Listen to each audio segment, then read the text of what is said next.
Today we're going to take a look at the concept of something called standard deviation.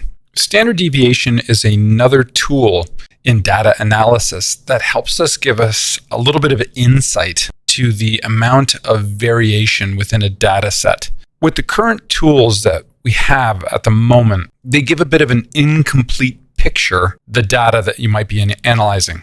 Let's take, for instance, the two data sets that I have over here. We have data set number 1. So this is a class, and these are the marks on some assessment. So we have 72, 73, 74, 75, 76, 77, and 78. In the second class, we have a radically different distribution in terms of skill sets. When you take a look at each class, if you look at the raw numbers, you can see that there's a difference in terms of the skill level. But the issue is, in both cases, the average is 75. So if we were just to take a look at the averages, we could not truly draw any meaningful conclusion about those two classes simply based on the average. Because if you're to look at the average, you would say, wow, both classes are about evenly matched in terms of skill set. But you can clearly see that with the first class here, the skill sets are more closely aligned, where in the second class, there is a massive amount of variation. What standard deviation gives us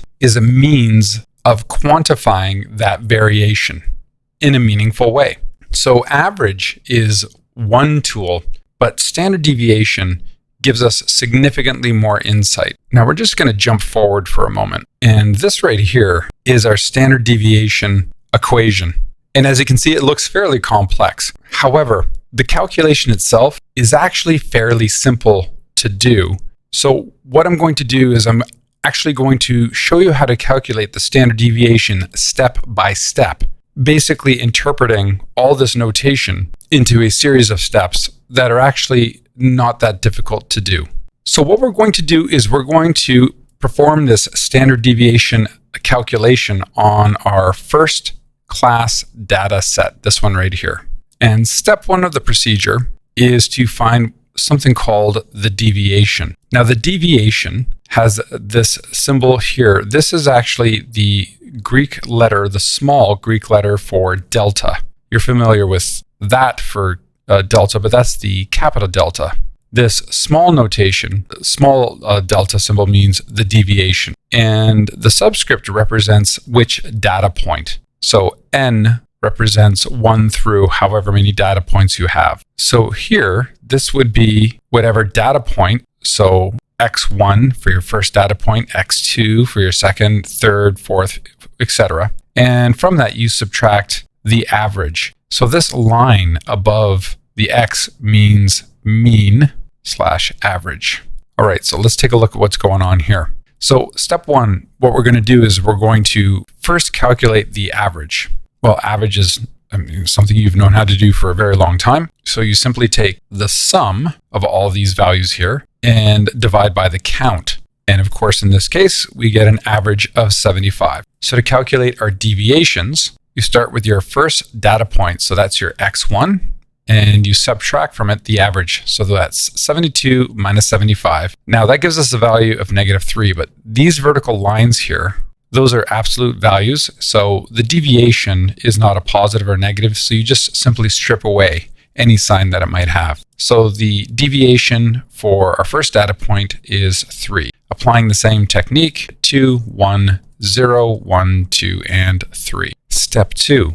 Once we've calculated our deviations, the next thing we do is we square each of those deviations. So we take 3 squared, 2 squared, 1 squared, so on and so forth. And that's how we get these values over here. So this is our third step in our procedure. And that step here, that third step, that's where that square comes in. It's the square of the deviations. Now, this symbol sigma means sum. So now what this is telling us to do is to find the sum of all these deviations squared. So from n to k, so that means from your first data point to your last data point, we're going to add all of these together. So essentially, all it means is just we're taking this column over here and adding all those numbers together. So that's the sum of the deviations squared.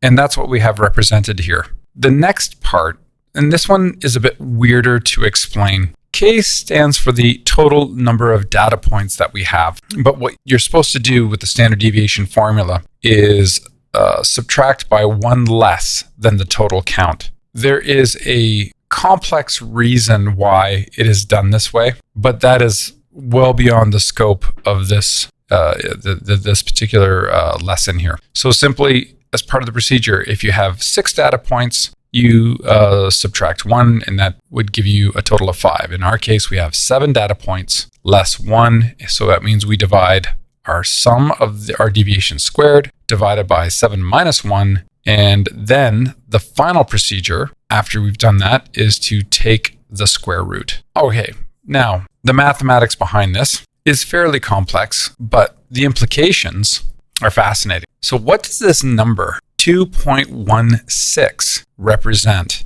Well, that is a range. So taking this number 2.16 and you add it and subtract it from the average gives you a range. And within that range, we can predict the amount of our data set that falls within that range. So let's be more specific here.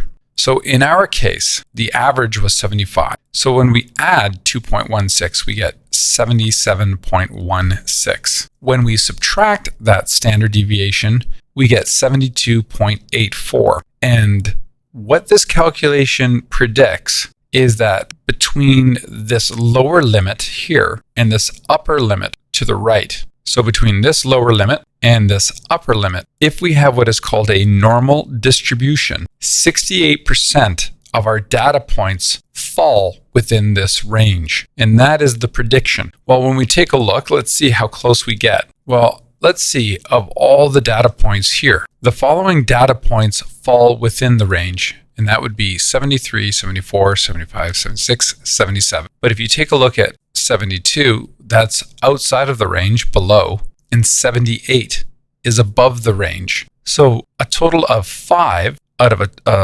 of 7 possible data points falls within range. So if we take our 5 divided by 7 and express it as a percentage, we get 71%, which is, somewhat close to 68%. It's not exactly though. And the reason being is that you can't get a value of 68% when you have too few data points. You need a minimum of 25 data points before you could actually get exactly 68%. Of course, the larger the sample, the closer you can get to these values. So generally speaking, when you do a standard deviation analysis on numbers, you would never use a data set this small. You wouldn't actually have significant results because of it. This is too small of a sample size. So let's go back to this idea of the standard deviation. So one standard deviation means about 2/3 or 68%, more closely 68% of the data falls within plus or minus one standard deviation of the mean. So you take your average and you add the standard deviation and then you subtract the standard deviation like we did above to give us a range. And that's what we got in our case. So one standard deviation, 2/3 of the population fall between these two values. Now, 2 standard deviations simply means you take your standard deviation amount, that 2.16, and you double it. So you multiply that number by 2, which works out to 4.32 in our case. And if we do the mean plus or minus that value, that covers 95% of the data. So 95% of the population falls within 2 standard deviation. 3 standard deviation, well, we triple that number, and that covers 99.7%. So this all depends on the criteria of what tolerances you have in your experiment. So 1 standard deviation basically gives you an idea of how much 2/3 of the population fall within that distribution. 2 standard deviation, if you're concerned about at least 95% of the population, and 3 standard deviation, 99.7%. Let me give you a practical example. Let's say you own a manufacturing business and you are building a part for the automotive industry. And within the specs given to you by one of the automakers, your device can't vary more than so many millimeters on the design. in order to make money, you have determined that you can only afford, say, 5% waste. So as you're running the line, it's very important to take a sample off the line and test them to see how many of them fall within spec. So if you are unable to measure every single device, you take a representative bunch, you apply the standard deviation technique, and if 2 standard deviations of your analysis fall within the limits provided by the manufacturer,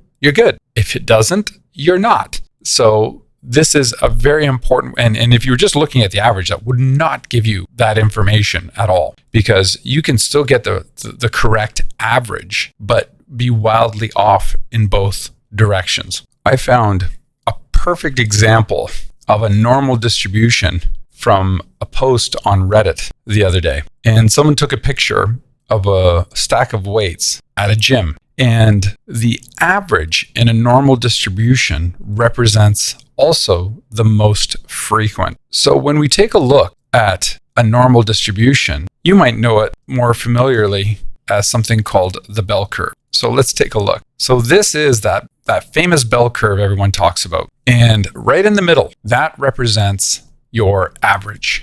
And 1 standard deviation represents the range between the average and 1 plus 1 standard deviation and the average minus 1 standard deviation. And in this section here, that covers 68% of your population. Between these 2 lines, that's 2 standard deviations, and that represents your 95%. And then between 3 standard deviation, that covers 99.7. So the height of this, so from here to here, that represents the frequency, or how many times or how many numbers fall within that. So at the average, you expect to see most. So now let's compare that to our weight stack at the gym. So if you look around here, that right there is probably the most frequently used mass. And you can tell that it's most frequently used by the wear. So as you can see, there's a lot more wear on the paint from people putting the pin, attempting to put the pin in and missing. So the more people that do this, the more wear we're going to get.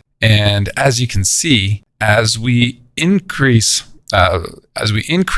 in weight, the frequency of usage diminishes. And the opposite is true.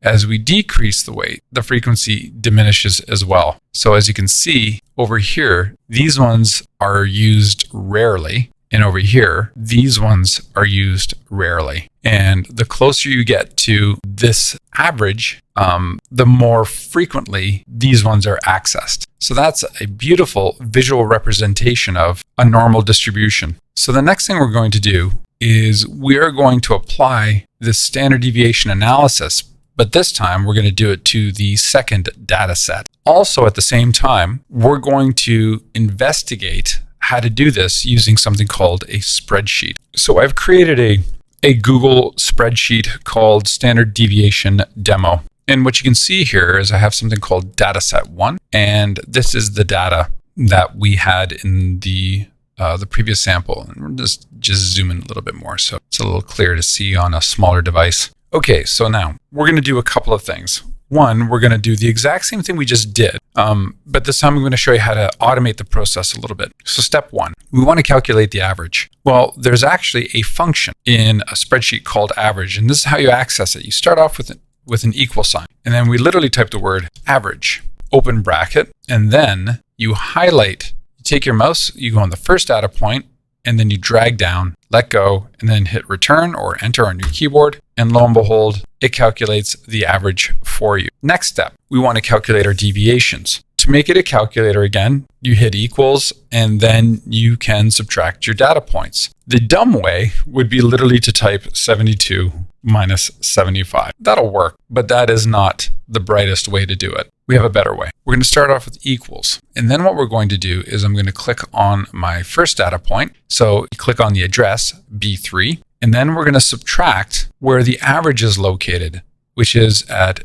B10. It's like bingo over here. Now, this is not quite the full formula, but you'll get the idea. You hit return and it works great. Now, I know I did mention that it's not supposed to be negative. We'll fix that momentarily, just one step at a time. So now, the next thing, now we have to do it for the second data point. The not ideal way to do it would be to retype this and keep doing this over and over again. That works, but it's incredibly inefficient. We actually have a really amazing little shortcut to this.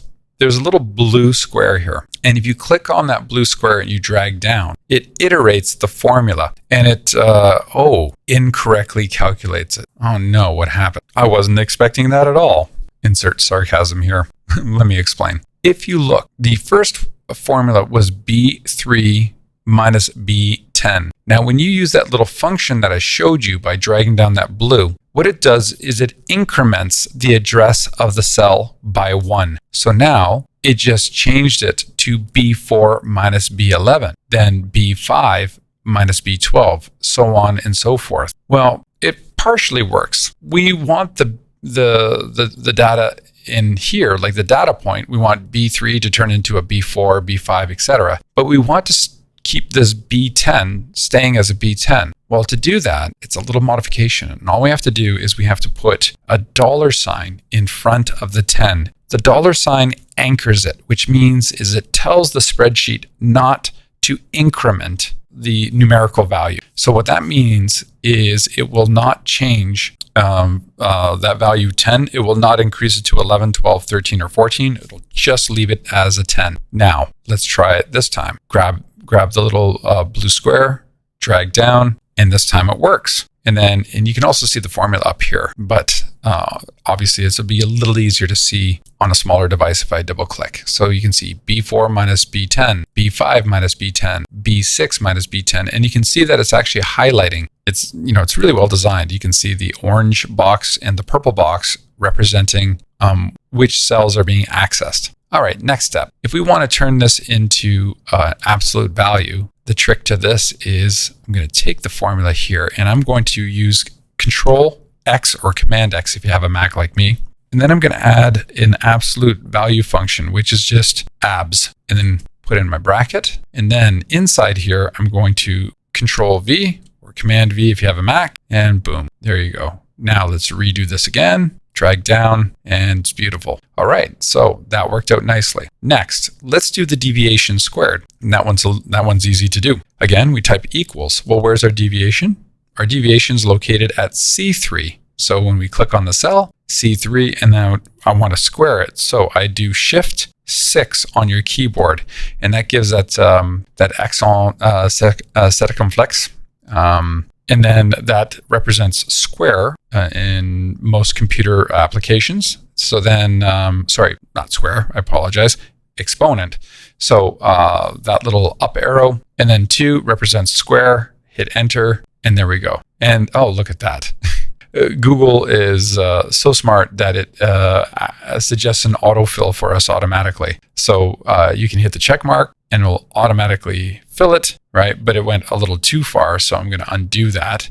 And then I'm just going to do it manually. I'm going to grab the blue rectangle, square I should say, and then bring it down. And then now we got the square of our deviations. So the next thing is we need to determine the sum. Well, that's actually pretty easy to do. We just need to add these values up together. So equals sum, open bracket, and then we highlight all of them, hit enter. Now, if you recall, the next thing is we had to take the sum and divide it by the count less 1. So now, do we want to have to do this manually? No. So here's how we're going to do it. And we're going to do it in stages here. So I'm going to hit equals. So there's actually a function called count. So literally count, open bracket, and select what you want to count. And there you go. It tells us that we have 7. That's not what we're trying to do, is we're trying to get this 28 divided by, 7 less 1. So we still have some stuff to do. So let's double click in here again, and let's manipulate the function. So I'm actually going to put subtract 1 here. Awesome. So now that gives us the correct count,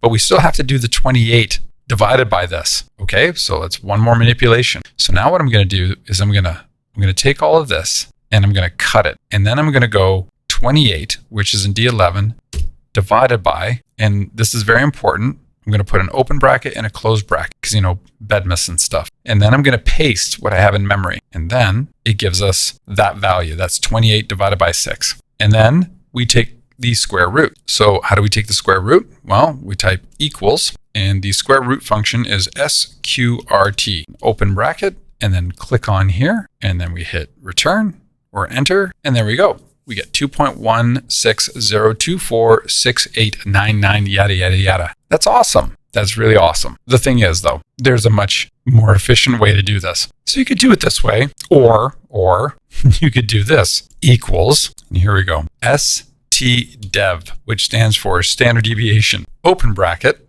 and then you just take your original data, and then you highlight it like this, and there you go. So there are a couple of ways that you can calculate the standard deviation. One, you can go with the manual, long, drawn-out technique by hand, the manual version, or we could exist in the 21st century and use the actual software and the shortcut within it. So my recommendation, of course, is that you would use the standard deviation equation, this one right here. The whole purpose of showing you the prior method, of course, is just to show you the roots of where these techniques were born from. But you just do it manually once, and then from now on, we'll use this particular technique. So what we're going to do next is we're going to apply this, but to the second data set. And that is what you are to do for homework. Now, there's still one thing that we have to do before we finish off with this analysis, and that is to determine whether or not we have a normal distribution or not. So we have to do what I call the 68% test. Well, to do the 68% test, that's where we have to establish our upper and lower limits. So let's do that. So to get our lower limit, it's really quite simple to calculate. The lower limit is going to be our average minus our standard deviation. So that's our lower limit. Our upper limit is going to be our average plus our standard deviation. All right, so easy enough in this case to be able to just look at the data and see which ones fall within and without. The problem is when you have a massive data set. When you have a massive data set, this is not an easy procedure to do by hand. So what we're going to do is we're going to do the range test.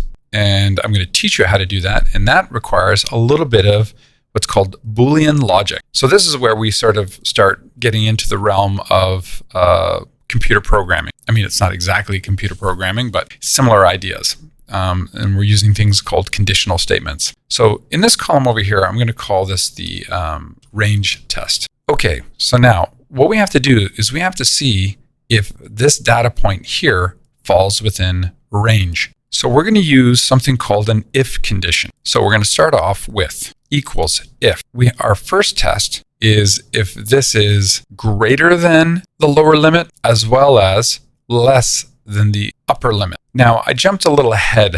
I went into the if condition first. Let me back up. We're not going to start off with the if. We're going to start with something called the and condition. So this is going to be a true false thing. That 72 has to fall within, it has to be above the lower limit and below the upper limit. So this is how that works. So we start off with the word and. So our first test is we're going to take this, our first data point, and we're going to see if it's greater than and or equal to. So you do the greater than symbol followed by the equal sign. So that stands for greater than, equal to, and then the lower limit. Now here's the rub. We have to anchor. We have to put in our anchors. So a $ in front of the 15 because we don't want that 15 to increment. Now our next condition, we follow it with we put a comma, and now we're going to do our next condition. So our next condition is still looking at B3, but this time it has to be less than, try that again, less than or equal to the upper limit. And then we close the bracket. So here is our and condition. So if it fails this condition, we get a false.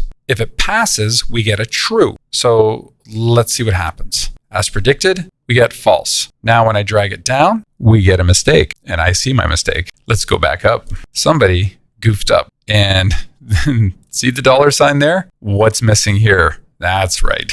I forgot to put the $. Okay, so now let's try it. So now that I've locked in properly, see, it's easy to make that mistake. So this is a programmer's life. You have to debug something simple as forgetting a dollar sign. So let's try that again. So now that says false. Hopefully the next one says true. Okay, excellent. I can keep my job.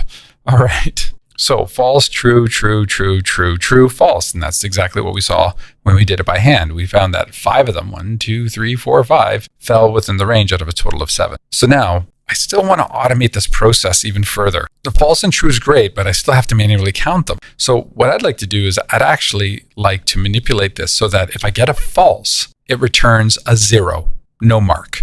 And if it's true, I want it to return a 1. So now this is where we use the if condition. So now let's click on this. And what this whole and condition, I'm going to now select all of this, and now I'm going to cut it. And now I'm going to do my if conditional. So what this says is if our test, and I'm just going to put a space in there. I'm going to keep it in memory. So I'm going to put in my first comma. So the thing that I have in memory, that and condition, I'm going to paste in here. So if this gives me a true, if that passes the test, I want it to produce a 1, comma, otherwise a 0. So here's what'll happen. So if whatever's inside here, if the test is false, we get a 0. If the test is true, we get a 1. So now I'm going to paste this and then hit enter. And all of a sudden, my false is now a 0. Now my true is a 1. Keep doing this all the way down. Awesome. There we go. So now that we've got that, how can we use this to get the